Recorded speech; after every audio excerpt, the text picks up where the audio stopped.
నమస్తే, welcome to our channel. నేను సిరి.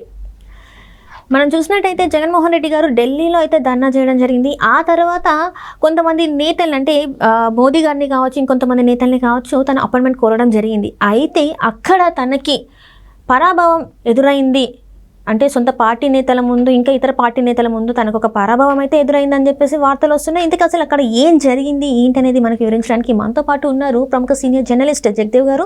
నమస్కారం సార్. నమస్కారం సార్, ఇప్పుడు చూసినట్టయితే మనం చూసాం జగన్మోహన్ రెడ్డి గారు ఢిల్లీలో ధర్నా చేశారు. అంటే ఏపీలో శాంతి భద్రతలు కరువైపోయాయి అని చెప్పేసి, చాలా అల్లర్లు కూడా అవుతున్నాయని చెప్పేసి. ఆ తర్వాత ధర్నా చేసిన తర్వాత తనకి పార్టీ నేతల ముందు, ఇంకా ఇతర వేరే పార్టీ నేతల ముందు తనకు ఒక పరాభవం ఎదురైందని చెప్పేసి వార్తలు వస్తున్నాయి. అసలు ఏం జరిగిందంటారు? జగన్మోహన్ రెడ్డి గారు అసలు ఢిల్లీ ధర్నాయే చాలా రకరకాల అనుమానాలతోనూ రకరకాల గాసిప్స్తోనూ వైరల్ అవుతుంది జనరల్గా సోషల్ మీడియాలో కూడా చూస్తే. అంటే ఇప్పుడు అసలు ఆయన వెళ్ళింది నిజంగా కార్యకర్తల కోసం అక్కడ ధర్నా చేయడానికి వెళ్ళారా, కార్యకర్తలను ఊచకోత కోస్తున్నారని ధర్నా చేయడానికి వెళ్ళారా అనేది పక్కన పెడితే ఆయన ఏం చెప్తున్నారంటే, కార్యకర్తల కన్నా ముందు కావాలంటే నన్నేమైనా చేసుకోండి, నా అభిమానుల్ని కార్యకర్తలని చేయొద్దు అన్నట్టు కూడా ఆయన స్టేట్మెంట్ ఇచ్చారు. ఇక ఇవన్నీ పక్కన పెడితే అక్కడికి వెళ్ళిన తర్వాత ఈయన ఎజెండా ఏదైతే ఉందో ఇక్కడ రాష్ట్రంలో జరుగుతున్న ఇబ్బందుల కోసం అక్కడ ఢిల్లీ సాక్షిగా చాటాలనుకున్నారు. అదేదో ఇక్కడ ధర్నా చేస్తే సరిపోదు కదా, అక్కడ ఎందుకు చేశారు అంటే, అక్కడ తీరా ధర్నా చేస్తే పెద్దగా జనాలను సమీకరించలేదు. జనాలు సమీకరించడానికి వీళ్ళ తాలూకులు వెళ్ళి ముందు అక్కడ ఉండి అందరినీ సమీకరించి చేస్తారు, అది చేయలేదు. తర్వాత ఆయన మాట్లాడుతున్నప్పుడు కూడా మైక్ సరిగ్గా పనిచేయలేదంట. మైక్ సరిగ్గా పనిచేయడం ఎవరికైనా చిరెత్తుకు వస్తుంది కదా, అది చిరెత్తుకు వచ్చింది. ఇకపోతే అంబటి రాంబాబు లాంటి వ్యక్తులు స్టేజ్ మీదకి వెళ్ళి స్టేజ్ మీదకి ఎవరు రావద్దు, అన్నొక్కరే ఉంటారు అన్నట్టు కూడా మాట్లాడారంట. సరే, మేము ఎంత దూరం నుంచి ఢిల్లీకి వేయ ప్రయాసాలు కోర్చి వెళ్ళాము, మమ్మల్ని స్టేజ్ మీదకి రావద్దు అన్నారు అని అంటే డిసప్పాయింట్ అవుతారు ఎవరు? అంటే ఆయన ఫ్యాన్స్ ఎవరైతే ఉన్నారు, ఫ్యాన్స్ కావచ్చు, నాయకులు, అట్లీస్ట్ నాయకులైనా స్టేజ్ ఎక్కాలి కదా. అట్లాంటి సందర్భంలో ఎట్లా ఫీల్ అయ్యారంటే, అరే ఇంత దూరం వచ్చి మమ్మల్ని కూడా స్టేజ్ మీదకి రాకుండా ఇతను ఒక్కడే ఉంటాడంటే ఎట్లా ఉందని చెప్పి అందరూ పెదవులు విరిచారు. సరే, బయటికి పడకపోయినా లోపల మాత్రం చాలా ఫీల్తో ఉన్నారు.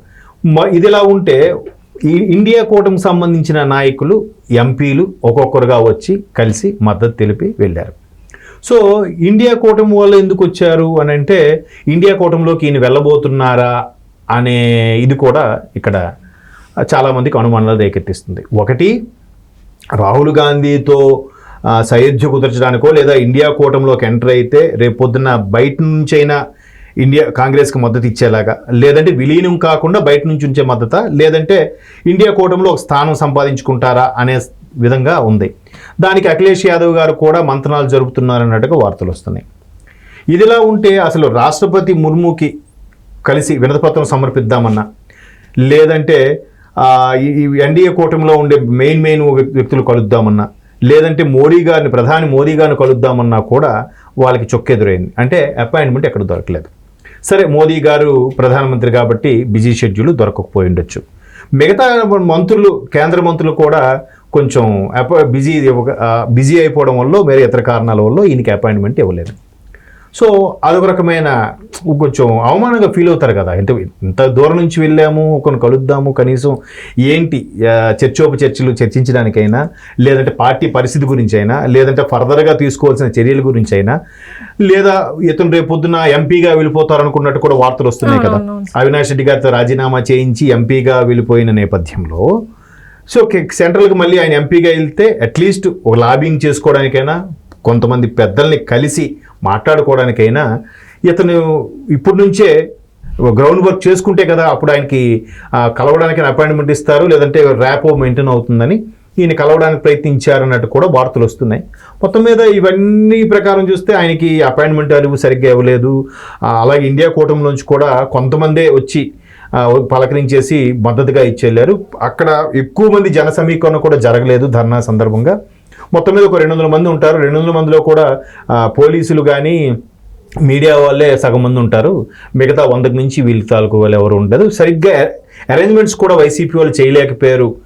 దాని మీద కూడా జగన్మోహన్ రెడ్డి గారు కాస్త సీరియస్ అయ్యారు. అట్ ద సేమ్ టైం మాట్లాడినప్పుడు మైక్ కూడా సరిగ్గా స్పందించలేదు అన్నట్టు కూడా రకరకాలుగా వార్తలు వినిపిస్తున్నాయి. మొత్తం మీద ఆయన కొద్దిగా అవమానకరంగా, భారంగానే ఫీల్ అయ్యి మళ్ళీ బ్యాక్ వచ్చేసారు అన్నట్టు కూడా వార్తలు వస్తున్నాయి.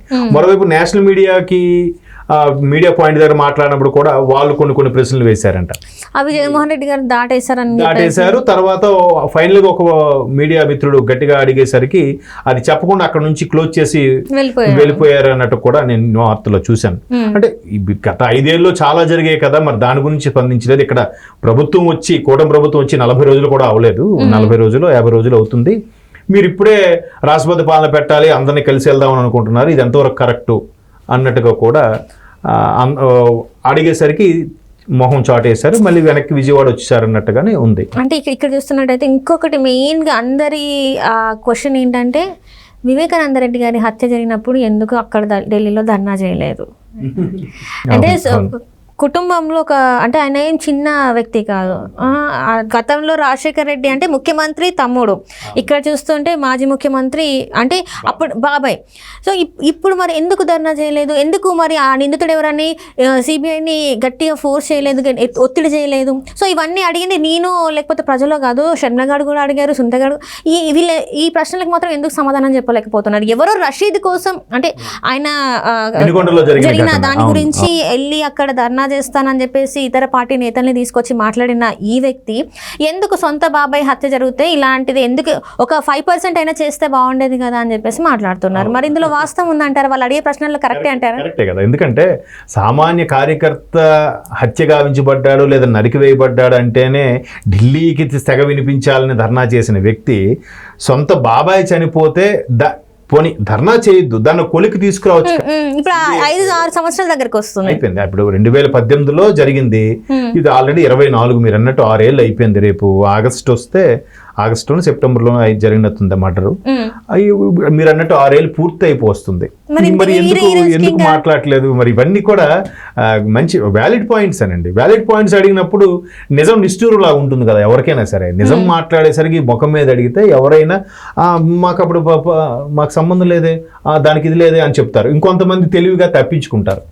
అంటే ఇక్కడ తప్పించుకోవడానికి ఏమి ఆయన నార్మల్ వ్యక్తి కాదు, ఇంకేదో కప్పిపుచ్చుకోవడానికి ఆయనదేమి నార్మల్ డెత్ కాదు. ఎవరో హత్య చేశారు, అండ్ ఇంకొకటి నువ్వు ఉన్నది ఒక ముఖ్యమంత్రి స్టేజ్లో ఉన్నావు, నువ్వు ఇంకా అధికారుల మీద ప్రెషర్ తీసుకురావాలి కదా, ఎవరు తెలియాలని మాట్లాడాలి కదా.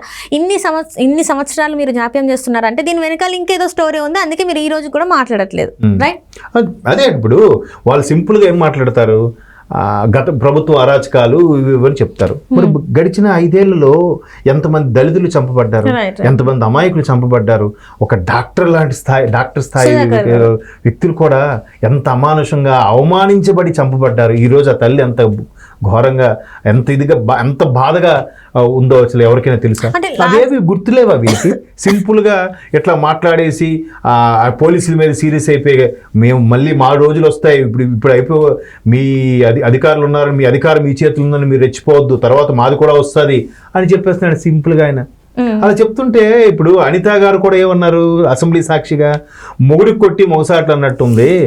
గత 5 ఏళ్ళు ఎన్నో చేశాడు ఆయన, అలాంటిది ఇప్పుడు మళ్ళీ తిరిగి అక్కడికి వెళ్ళి ధర్నా చేస్తుంటే ఆశ్చర్యంగా ఉంది, హాస్యాస్పదంగా ఉందని కూడా హోంమంత్రి అన్నారు. ఇప్పుడు అందరికీ తెలిసిపోతుంది. మీరు అన్నారు ఇప్పుడు మంచి పాయింట్, అది వివేకానంద రెడ్డి గారిని చంపినప్పుడు లేని బాధ కార్యకర్తకు చంపితే వచ్చేసిందా? అంటే సొంత రక్తం కదా.